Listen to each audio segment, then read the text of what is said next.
Australia are back in the Border Gavaskar Trophy. They won this indoor test match in only 7 sessions by 9 wickets, courtesy a terrific, refreshing innings from Travis Head. Look at the scorecard. We'll tell you what went wrong for India. They won the toss, put on only 109 runs in the first innings. Matt Coonan with his first 5 wicket haul. Australia in reply, 197, a lead of 88 thanks to Usman Khawaja, 60. 4 wickets for Jadeja. In reply, in the second innings, India scored 163 thanks to an entertaining innings, an enterprising innings from Cheteshwar Pujara, his 35th half century, giving Australia a target of only 76 to win this test match, which they did easily by 9 wickets. Travis Head contributed 49 not out. Dinesh Karthik in yellow. His clothes are always as per the theme of the day or the flavor of the day. DK, safe to say that Australia have their heart and their head in the right place.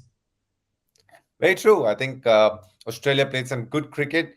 They took a lead right from the start. From the moment they lost the toss, they put India on the back foot and they made sure at all times they were ahead in the game. And that was good to watch. Barring a mini collapse, 6 for 11 in the first innings when they batted, I think through and through you got the feeling Australia were very much in control of this test match. And it was good to watch. It was interesting while it lasted. And it is good on Australia to obviously do what they've done because we know what a cricketing nation they are and you expect this from Australia.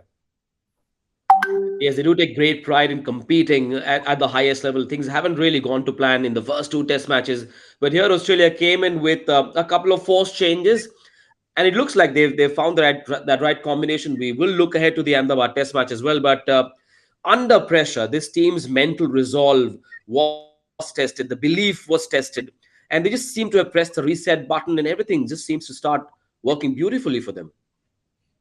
True. I think a few things were happening off the field that made it tougher for them. Their skipper going back, David Warner going back. These are big names that we're speaking about. But in spite of all of this, they found a way to dig deep. And we have said how important Nathan Lyon is going to be for Australia to do well. And it was great to see him stand up. I think he has been a leader for Australia in the bowling department.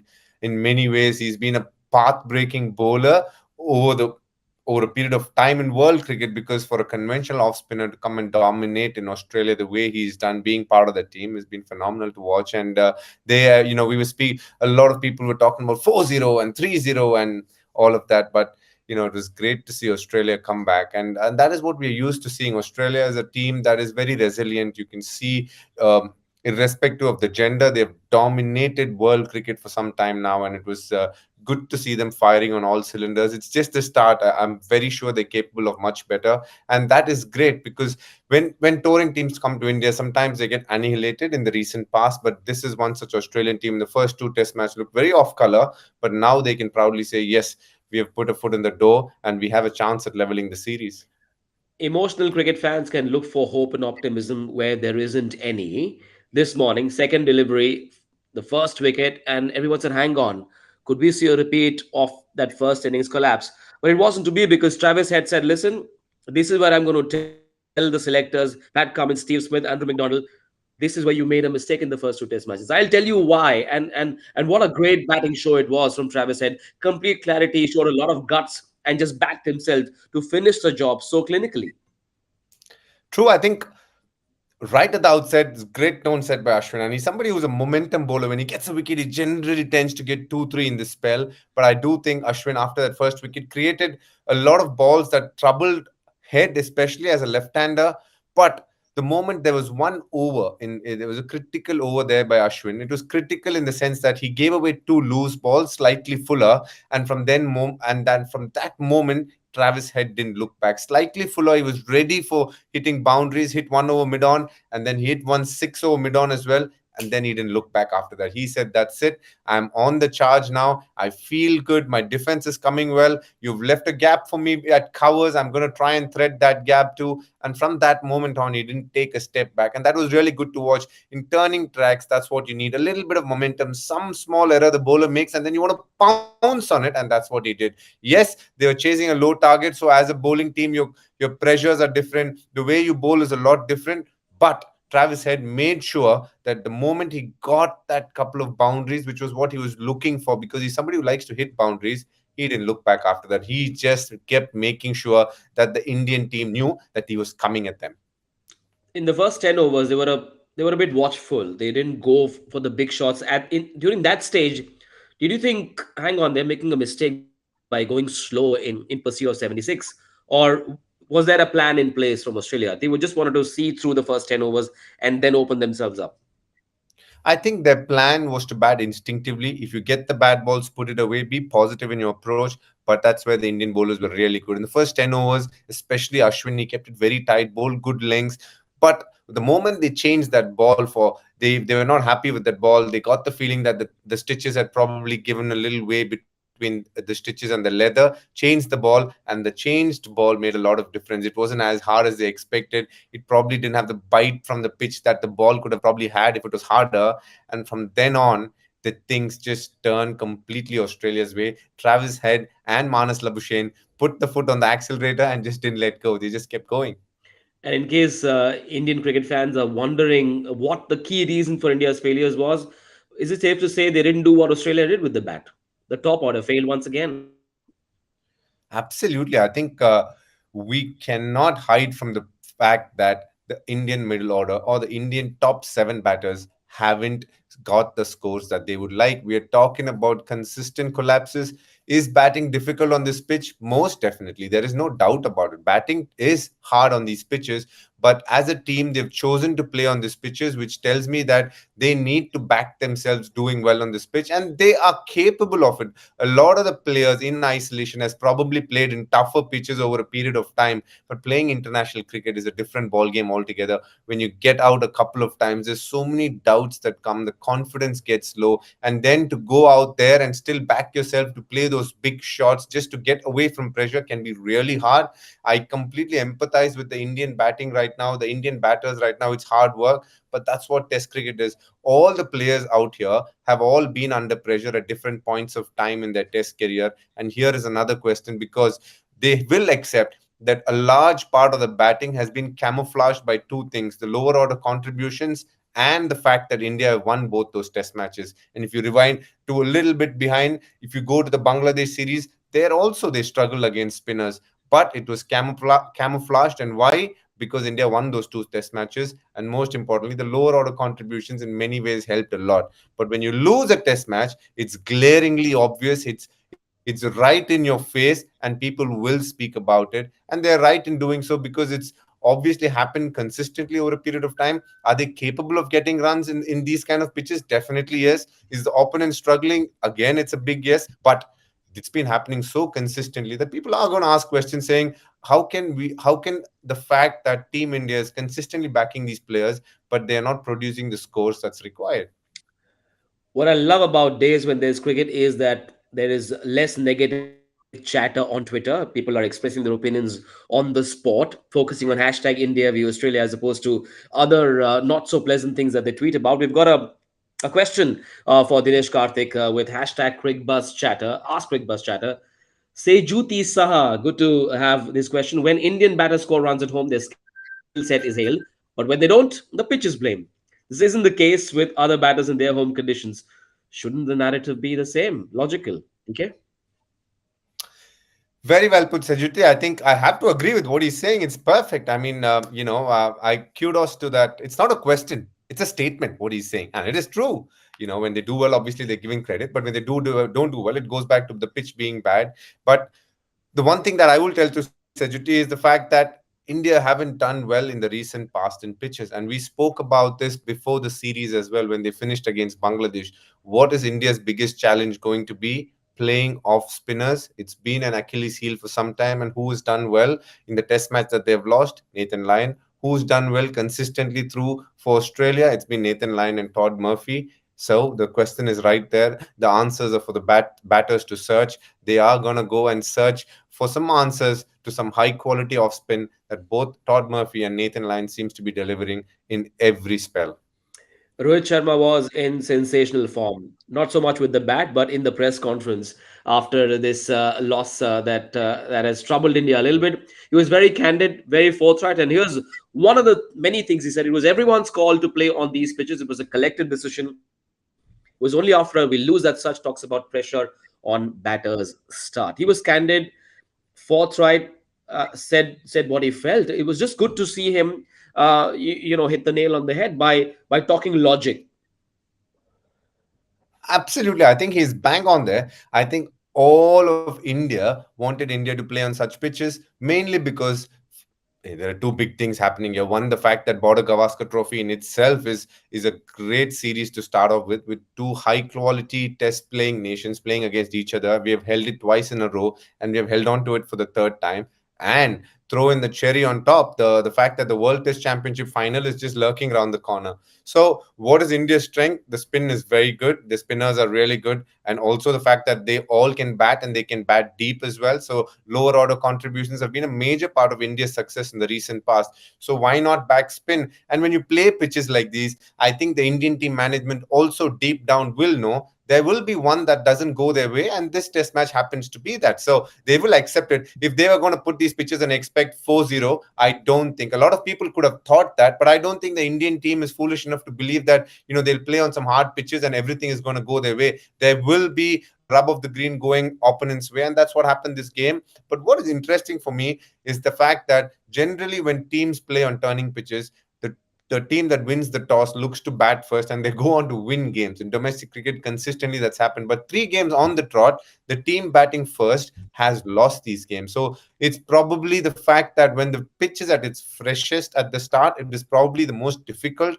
They generally say in turning pitches, as the game goes on, it gets harder to bat on. It is probably getting a little harder, but it's becoming slower, and hence the bite is not there as much as it would be on the first day with the moisture content below. And with clay comes a lot of moisture content, and teams willing to bat first are obviously have obviously struggled in a big way.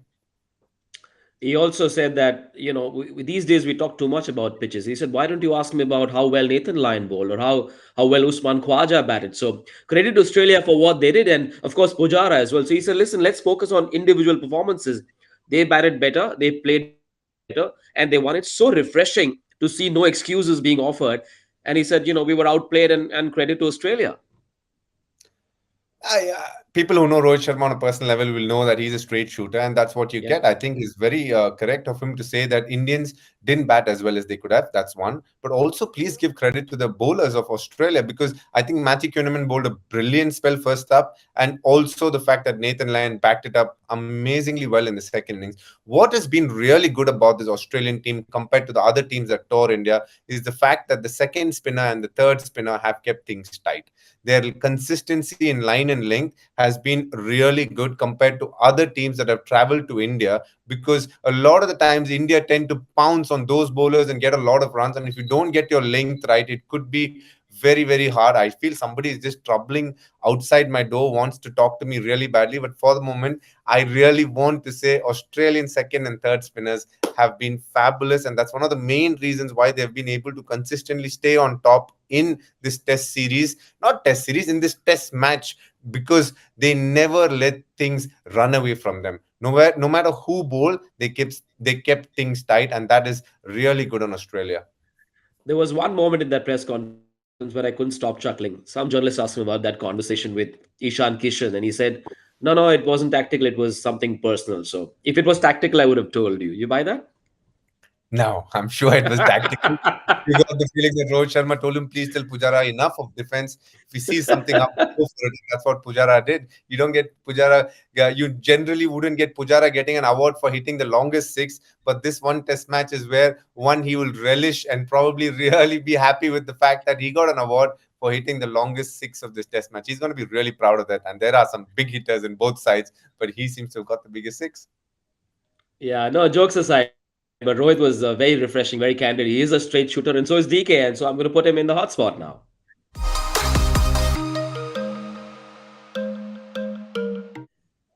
So then, did the high of Nagpur and Delhi hide a serious concern regarding the form of India's famed top order? You have to say yes. I think the top order, for all their glory, for all their unbelievable records that they have held over a period of time, this last 6-8 months or probably slightly longer, the batters haven't been as consistent as they would like to be, and a lot of the times Indian team is still, in spite of all that, done really well because of the lower order contributions, and it has got camouflaged in between all of that. But The one thing that you know from these batters are when they get going, they will score big. You saw glimpses of that from Shreyas Iyer when he batted really well. You can see Virat Kohli is batting well, but he's not getting past those tall scores. Maybe that's a confidence thing as well. Pujara looked good while he lasted in this innings. People are playing cameos, but what you require from the top six, seven batters is to get that 100 and 85 in these kind of tough pitches, at least over 50. That will help them post a good partnership and a good score, and that's been missing. But that has come from Jadeja in the first test. Akshar consistently through this test, and Ashwin has stitched together good partnerships with both of these two spinners as well. So the lower order is contributing. It's only something that is been troubling Indian batters. The Indian middle order batsmen, I think, haven't got the runs that they would like to stand up in these kind of big series. On the other hand, for Australia, a forced change in leadership. Pat Cummins has had to go home to be with his mother, who's in palliative care. Now, that made Steve Smith the captain for this third Test match, and he reminded us of 2017 on a similar track. He did the job and eked out a terrific result for Australia. Credit where it's due. He did most things right in this Test match.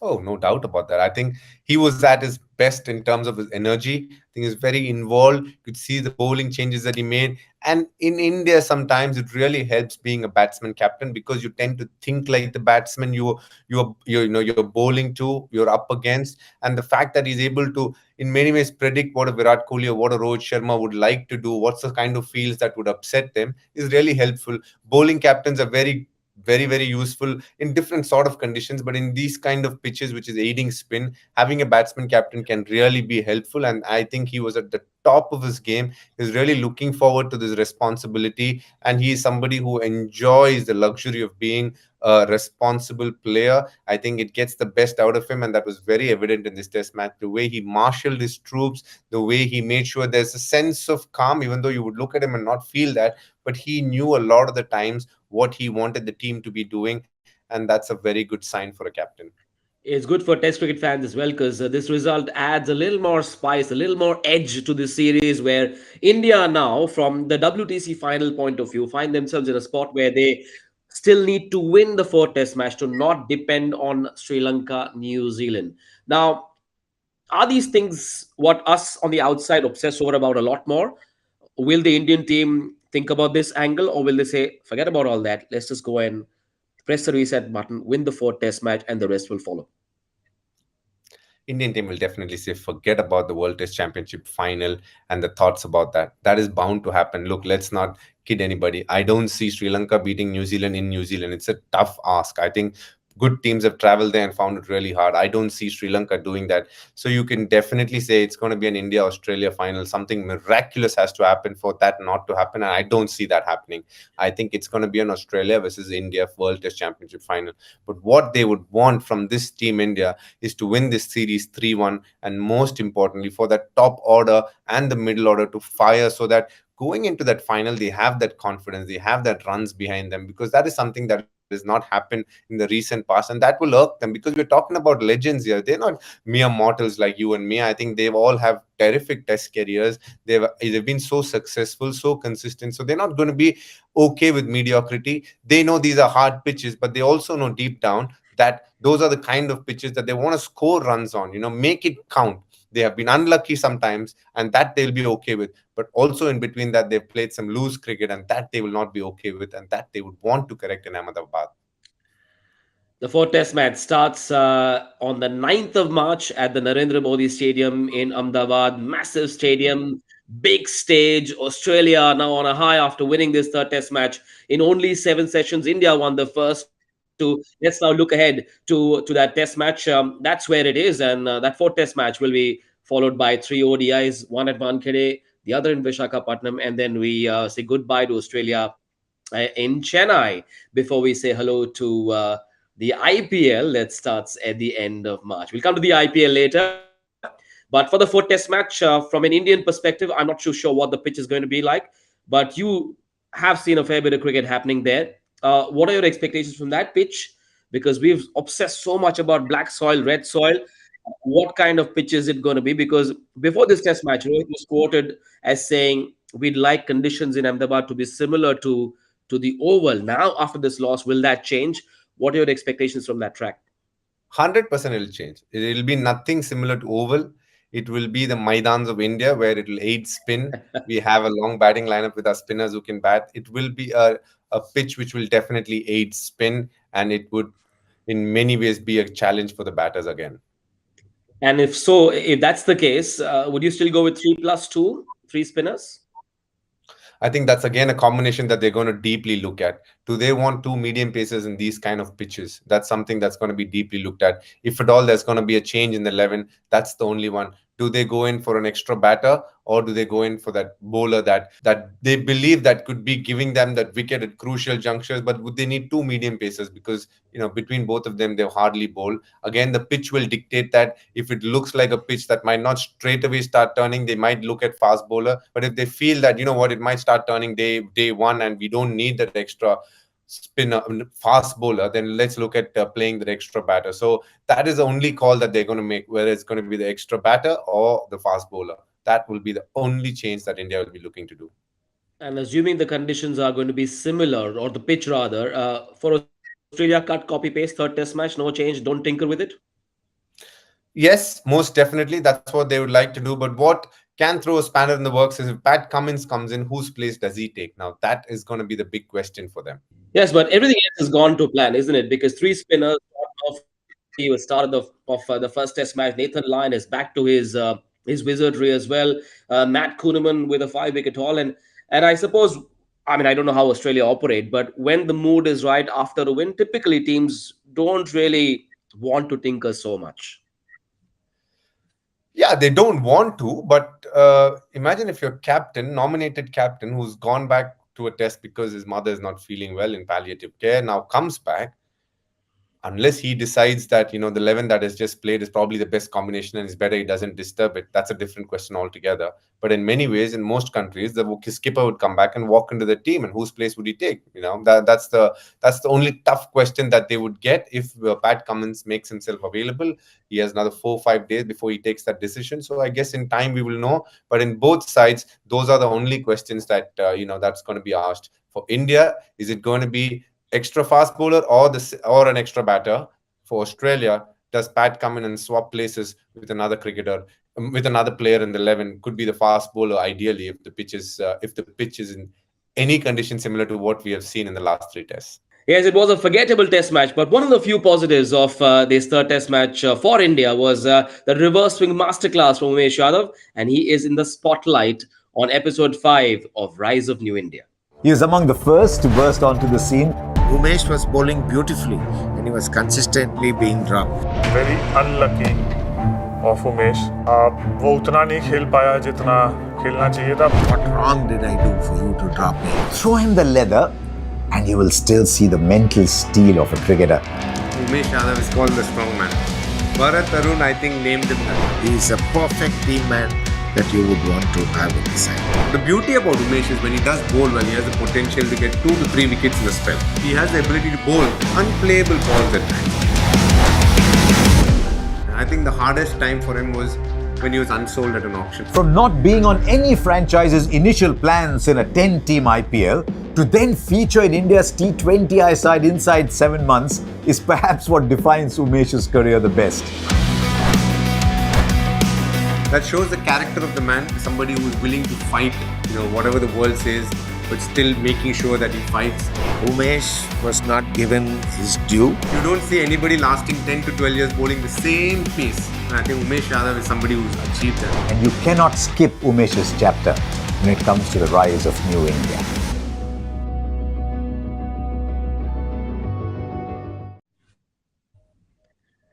As that episode releases this Sunday at noon, do watch the story of Umesh Yadav through the lens of the big wigs of Cricbuzz. Just a quick reminder of how the third test match panned out. Indore belonged to Australia in only 7 sessions, not even 2.5 days. India won the toss, put up only 109 runs on the board. Kohli scored 22. Australia in reply 197. Khwaja looked terrific. Jadeja 4-wicket haul. Matt Kuhneman, of course, the star of the first innings for Australia. In reply, India managed 163 thanks to a refreshing innings from Cheteshwar Pujara, which had a big 6 as well. Australia had to score only 76, and they did so in just under 19 overs to win this third test match by 9 wickets to take the series 2-1. Dinesh Karthik has been doubling up as commentator and Formula One driver. After his commentary, he's had to race to his hotel room, but it's been fabulous talking to Dinesh Karthik on Cricbuzz Chatter. We'll be back in the fourth Test match. You will have the voice of cricket Harsha Bhogle back with his friend DK, and people have been talking so much about your banter with him. So I'm sure fans will not have to face me or see me on the English version of Cricbuzz Chatter. DK and Harsha Bhogle will be back for the fourth Test match. Do join them; it'll be fun.